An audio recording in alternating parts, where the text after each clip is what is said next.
The WNBA offseason is barely just getting started. And we already have players moved around the WNBA that could change the outlook of the upcoming season in the W. We're going to talk about how that could affect where Candace Parker may play ball next season. We'll get into all that and more right after this. Welcome to Chicago Sky Central, and here's your host, Hayes. All right, Sky fans, welcome to another episode of Chicago Sky Central, and things are about to start picking up around the W, and we'll see how that impacts our Chicago Sky. We already have a couple of members of our Chicago Sky roster, or former members of our roster as of right now, already rumored into what may play into a couple of the free agencies, specifically Breanna Stewart, and just a lot of reports saying that she is really interested in playing with Courtney Vandersloot. Now, one thing about that it means, it looks like currently right now, teams that are on her list to meet with do not include the Chicago Sky. So does that forecast that Courtney Vandersloot may be leaving the Chicago Sky? You guys know how I feel about Vandersloot if you've been watching the show for a while. I love Courtney Vandersloot. I think she's a Chicago sports legend just in what she's been able to do and accomplish and the numbers that she's put up. She is one of the best point guards in the W, in my opinion. Now, in my last episode, I talked about how if Sloot does leave, how that could open up more of a position for Dana Evans. And while I'm not against that, it still would suck to see Vandersloot leave. Now, Breanna Stewart, largely considered the top free agent right now in this offseason. And while teams like the Sparks and the Liberty and the Atlanta Dream have made moves, it really does seem like she's going to be taking meetings with teams, but it doesn't seem like the Chicago Sky are one of the teams on that list. So what does that mean?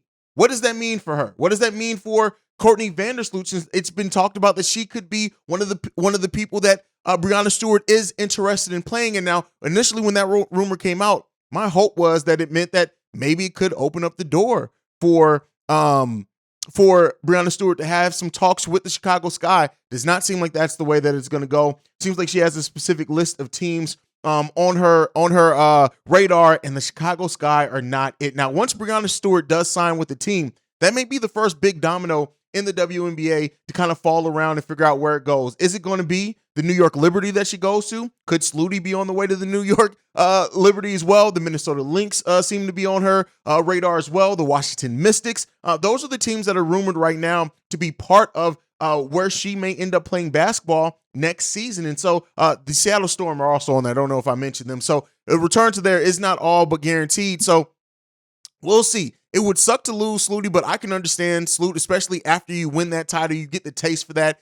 She could very well be looking to move on to a surefire situation. And then outside of that, we also have Allisha Gray being traded to the Atlanta Dream from the Dallas Wings. She was traded in exchange for 2 first-round picks. And so, it again, while a more, let me not say a minor move, it doesn't have the biggest impact on the Chicago Sky right now, but it is an interesting move to look out for. The Los Angeles Sparks have also got De'Erica Hamby from the Las Vegas Aces, and it seems to be like that was a messy situation as more things come out about how unprofessional she feels like she was treated in that time. So, it seems like movement right now around the WNBA has been major. Now, also in that is Jaquel Jones, the former 2021 MVP, is going from the Connecticut Sun to the New York Liberty, and it seems like the New York Liberty very well may be trying to build a super team down there. Some may say that they already have one, adding a 4-time All-Star and a former MVP to that roster.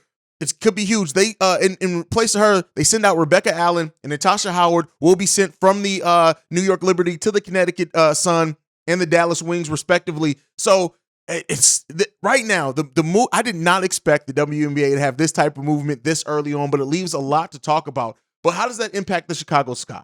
Right? That's the thing that we are here to talk about, and that's a more important thing for us. This is a Chicago Sky channel. I'm a Chicago Sky fan. I love the Chicago Sky. So with that being said, it raises the question, and a lot of people are asking, where is Candace Parker going to be playing ball next season? Now, it seems like initially it was expected it was either going to be the Chicago Sky or the Los Angeles Sparks, but it seems now like it may just be rumored, it may just be posturing, it may be whatever, but it does seem like there is some thought that she may consider going to the Las Vegas Aces, that she may consider going to the New York Liberty. And so if she does go to the Liberty to pair with Jonquel Jones and, whatever else happens there, it could get really, really interesting. So with Breanna Stewart also being a player that's also interested in going to the New York Liberty, we could see a talent shift in a way that we have not seen in the WNBA in a long, long time. So the Liberty, they may be weighing their options of either Breanna Stewart or Candace Parker. So now let's not act like it's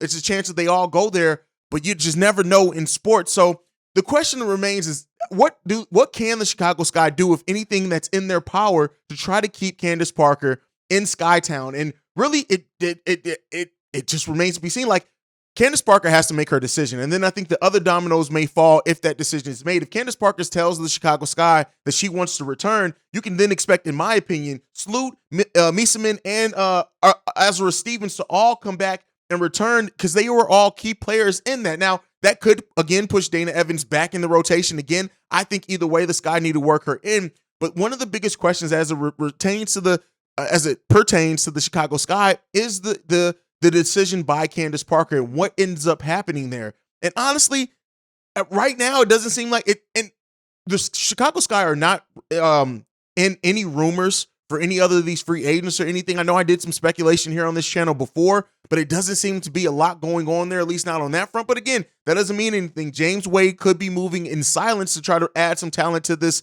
Chicago Sky team. But I've said before, even if Candace Parker and Sluty, for that matter, don't return, I would like to see the Chicago Sky still retain Ema Miesemann if she does plan to play in the WNBA next season. Increase role from Dana Evans and the way that she's been balling overseas as well. And not necessarily saying that the Chicago Sky are going to be a championship favorite like they were coming into last season as the defending champions, but it very well could keep that team being able to compete and the talent level pretty high on that team. You still bring back Azurá Stevens. You open up more of a role for Rebecca Gardner, a rookie from last season that really balled out.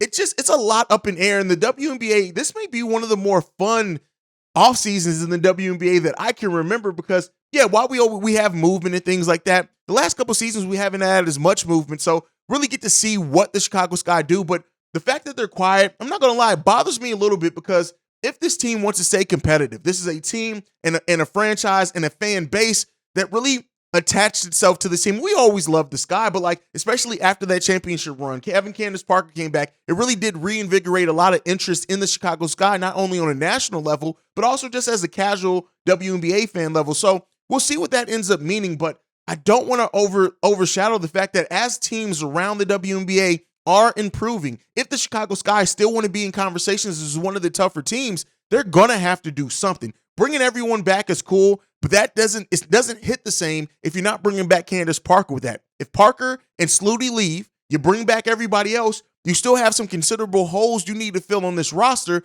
if you want to stay competitive in the WNBA. So that remains to be, that leaves the question of this: what is the future of the Chicago Sky? What is this team going to look like next season? And while we don't have those answers quite yet, we just don't. It's impossible to answer that all right now. It's all in the ball of James Wade and Candace Parker. And if they can convince Candace Parker to come back, I don't know. This is going to be a fun time, and it could be a rough season ahead for the Chicago Sky if they want to stay competitive in this league. But overall, the W is as strong as ever. It's going to be a fun season to watch in the W. And if you are a true WWE, if you're a true WNBA fan and you just love the brand of basketball that's played, we're going to have a fun season ahead of us. But we need to have a fun season with seeing the Chicago Sky continue to win. Now, yes, we still do have Kahleah Copper down there, and as long as she's on the team, I think you're going to have a chance to draw in free agents, and that you're going to have a fun team just because she is somebody who's one of the most fun basketball players to watch. And notice I didn't just say one of the best players in the WNBA to watch. She's one of the most fun basketball players to watch in all of basketball if you enjoy the game and the fundamentals of the game. So if they can, see if they can rebuild around her, retool, not rebuild, I guess is the phrase to use in that case. But it's going to have to be some major retooling. And James Wade and the Chicago Sky have their work ahead of them if they want to stay competitive in this league. Let me know what you guys think on everything down below. Make sure you also follow the show. You can follow us at Chicago Sky Pod on every social media platform. You can send us any feedback, questions, comments, concerns, ChicagoSkyPod@gmail.com. Lastly, if you want to leave a text and a voicemail, the number to do so, 773-270-2799. We are going to be your number one spot to tune into post games, halftime hangouts, live pregame shows, all that stuff going on once the season does start back. So hit that subscribe button so you can stay up to date with us as we continue to grow this platform and cover our Chicago Sky. Like I like to end everything on Go Sky. Love you guys, man. Peace, y'all. This has been a presentation of the Break Media.